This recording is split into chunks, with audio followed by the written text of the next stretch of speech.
Le Mag de la Science hebdomadaire, formule enrichie chaque semaine grâce à l'apport des journalistes de la presse écrite de Science et Vie, le magazine. Mathilde Fontes, bonjour. Bonjour. Aujourd'hui, c'est moi qui ai une question pour vous. Oui. Quel est l'endroit le plus froid de l'univers? C'est pas le frigo, c'est pas le congélateur, l'Himalaya. Non, c'est pas l'Himalaya. Plus haut, Plus haut? l'espace. L'espace, oui, mais l'espace est encore finalement assez chaud. Il est à moins 270 degrés. C'est très froid, hein? Oui. Mais c'est quand même au-dessus du zéro absolu, qui est à moins 273,15 degrés. Moins 273, on peut pas aller plus froid que ça. Non, il s'agit même d'une température théorique. Vous rappelez peut-être que la chaleur, c'est l'agitation des particules. Oui. Plus les particules sont agitées, plus il fait chaud. Quand on dit que ça c'est chaud, ça veut dire que ça bouge beaucoup. Voilà. Et quand c'est moins chaud, Voilà. ça bouge un peu moins. Et la température à laquelle les particules seraient complètement figées, c'est ça, c'est le zéro absolu, c'est ce moins 273,15 que vous venez de noter.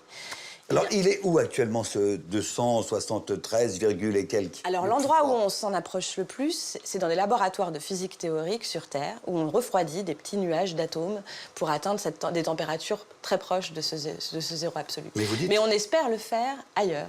Ailleurs, où ça? Ailleurs, dans la Station spatiale internationale. Dans l'ISS? Dans l'ISS, en orbite autour de la Terre. Mais alors pourquoi? Pourquoi? Parce qu'en fait, sur Terre, ce petit nuage d'atomes qu'on refroidit, on n'arrive pas à le maintenir très longtemps. Il s'effondre sous l'effet de la gravité. Il tombe, en quelque sorte, au bout de 2 secondes à peu près. Et donc là-haut? Et là-haut, on espère atteindre une dizaine de secondes. Et c'est intéressant de regarder pendant même 10 secondes des atomes à presque zéro. Et c'est fondamental puisqu'en fait, c'est pendant ces 10 secondes-là supplémentaires que les chercheurs vont pouvoir continuer de refroidir avec un champ magnétique leurs nuages et du coup atteindre cette température qui n'avait encore jamais été atteinte d'un millième de milliardième de degré seulement au-dessus du zéro absolu. À part d'être dans le Guinness des records, à quoi ça sert d'approcher le plus près possible le zéro absolu? Eh bien, en fait, ça sert à explorer, on va dire, toute la physique fondamentale carrément. C'est-à-dire que quand on a ce nuage d'atomes refroidi, les particules, elles changent de comportement et notamment leurs effets un peu étranges, qu'on appelle les effets quantiques, deviennent prédominants à ces températures. Et donc, du coup, on peut les observer beaucoup mieux.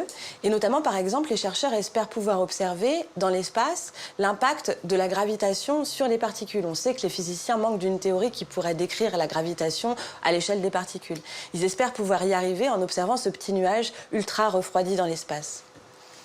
C'est pour bientôt dans l'ISS? C'est pour bientôt dans l'ISS. Ils ont eu des grandes difficultés à réduire leur énorme expérience pour la faire rentrer dans la Station spatiale internationale, parce qu'il faut s'imaginer qu'il s'agit d'un laboratoire énorme, hein, avec un tas d'instruments qu'ils ont dû comprimer pour les faire rentrer dans une petite boîte qui elle-même va s'envoler et pour être après dans un laboratoire de l'ISS.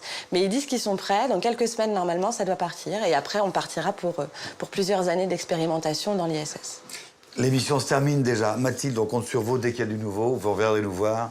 Bien sûr. Pour nous raconter ce qui se passe. Nous, on se retrouve dès la semaine prochaine, mais d'ici là, n'hésitez pas à suivre l'actualité de la chaîne et de la science sur les réseaux sociaux et sur le site internet de Science et Vie Télé. Et n'oubliez surtout pas que la curiosité n'est pas un vilain défaut. À bientôt.